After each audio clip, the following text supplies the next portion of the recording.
Radio Netherlands, pakaralan ng gobyernong Arroyo ang nabigong rebelyon sa Makati noong 29 ng Nobyembre. May report si Louie Galisa.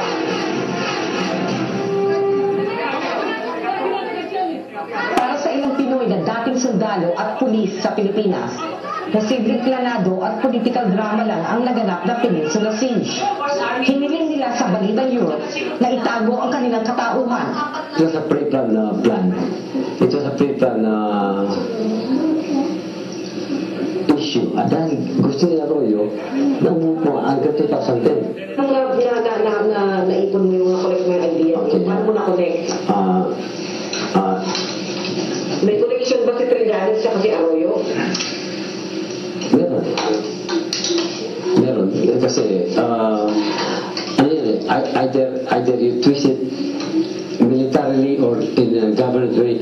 It's a political manipulation.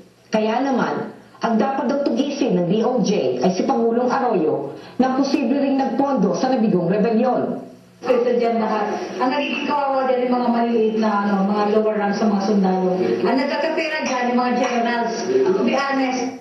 Posible raw kasing political maneuver lang ito para mapanatili si Pangulong Arroyo sa kapangyarihan hanggang 2010. May ilan naman na tinulugsa ang naging paraan ng pag-aakla si Trillanes. It failed because it was premature. Or, as what I said, these people are not really belong to real revolutionary group. Because in the revolutionary group that I know, that I grew up when I was in the Philippines, in the 60s and the 70s, it is the so-called protracted struggle.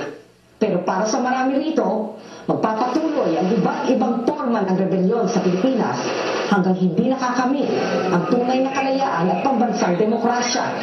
Para sa Balitang Europe, Louie Galisa, The Hague, Netherlands.